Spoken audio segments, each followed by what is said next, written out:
ایک وقت کی بات ہے، ایک خوبصورت شہر تھا جس کا نام فیئر لینڈ تھا۔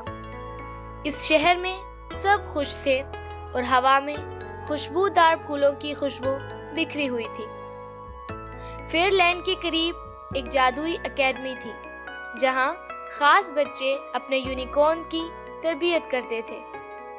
اس اکیڈمی میں 2 بہنیں تارا اور صوفیہ اور ایک لڑکا الیکس بھی پڑھتے تھے۔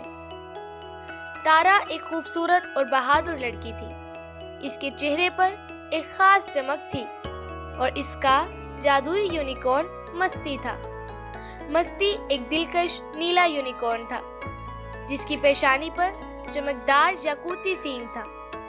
تارا کی مستی کے ساتھ دوستی بہت خاص تھی اور وہ ہر روز اکیڈمی میں ایک ساتھ وقت گزارتے تھے اور تارا ہمیشہ نئی چیزیں سیکھنے کی کوشش کرتی اور مستی کی طاقت بڑھانے کی حوصلہ افزائی کرتی۔ صوفیہ تارا کی بہن تھی لیکن وہ اس سے مختلف تھی۔ وہ ایک ہنرمند اور عقل مند لڑکی تھی جو اکثر اپنے خیالات میں گم رہتی۔ اس کا سفید یونیکارن لونا تھا۔ لونا کا چمکتا ہوا سفید رنگ اور خوبصورت سینگ دیکھنے والے کو مسحور کر دیتا۔ صوفیہ اپنی آئیڈیاز کے ساتھ تجربہ کرتی تاکہ وہ لونا کی مہارتوں کو بڑھا سکے۔ دونوں بہنوں کے درمیان رشتہ منفرد تھا۔ یہ دوستی سے آگے بڑھ کر تھا کیونکہ وہ ایک دوسرے کی طاقتوں اور کمزوریوں کو سمجھتی تھی۔ الیکس ایک عقل مند اور مہربان لڑکا تھا جس کا جادوئی یونیکارن اسکائی تھا۔ اسکائی ایک سنہری یونیکارن تھا جس کی آنکھیں چمکتی تھیں۔ الیکس اور اسکائی کی دوستی مشہور تھی۔ وہ ہمیشہ ایک دوسرے کی مدد کرتے اور نئے تجربات کرنے کی کوشش کرتے۔ الیکس خاص تھا کیونکہ وہ اپنی دوستیوں کو ترجیح دیتا اور ہمیشہ اپنے دوستوں کی مدد کے لیے تیار رہتا۔ ایک دن جب تارا، صوفیہ اور الیکس اپنے یونیکارن کی تربیت کر رہے تھے، انہوں نے ایک پراسرار واقعہ دریافت کیا۔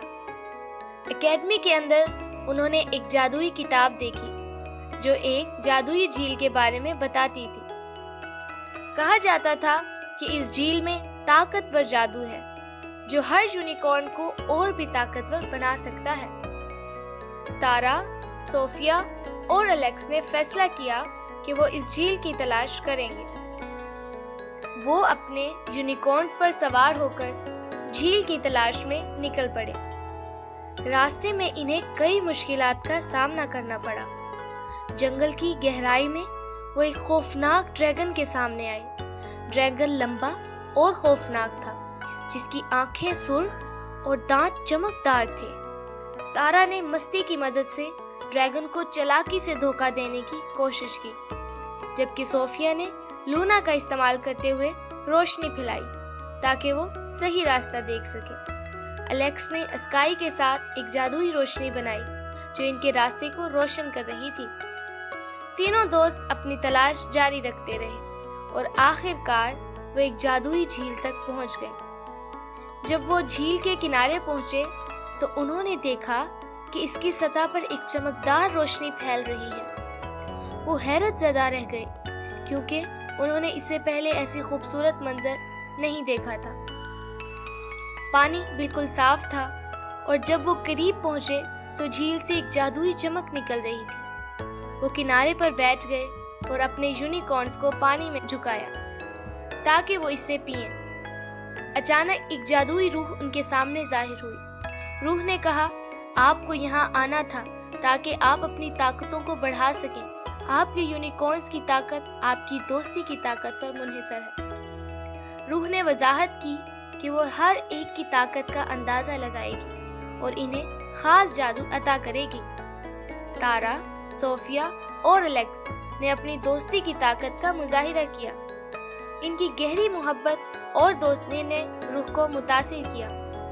اس نے انہیں ایک خاص جادو عطا کیا جو ان کے یونیکارنز کی طاقت کو بڑھاتا۔ روح نے نصیحت کی، یاد رکھیں کہ اس جادو کو اپنے شہر کی بھلائی کے لیے استعمال کریں۔ وہ خوشی خوشی اپنے شہر فیئر لینڈ واپس آئے۔ وہاں پہنچنے پر انہیں احساس ہوا کہ شہر ایک شدید مسئلے کا سامنا کر رہا ہے۔ ایک خوفناک طوفان نے شہر کو گھیر لیا تھا اور لوگ خوف زدہ تھے۔ بادل سیاہ ہو رہے تھے اور آسمان میں گرج گرج کی آوازیں تھیں۔ تارا، صوفیا اور الیکس نے اپنے یونیکورنز کی طاقت استعمال کرنے کا فیصلہ کیا۔ مستی طوفان کے خلاف مضبوط کھڑی ہوئی، جبکہ لونا نے لوگوں میں خوف کو دور کرنے کے لیے روشنی پھیلائی۔ اسکائی نے ایک جادوئی چمک پیدا کی جس سے طوفان کمزور ہوا۔ ان کی دوستی اور طاقتوں نے شہر کو بچا لیا۔ طوفان کمزور ہوا اور لوگ تارا، صوفیا اور الیکس کی تعریف کرنے لگے۔ انہوں نے یہ ظاہر کیا کہ دوستی کی طاقت سب سے بڑی طاقت ہے۔ لوگ ان کے گرد جمع ہو گئے اور ان کی بہادری کی تعریف کی۔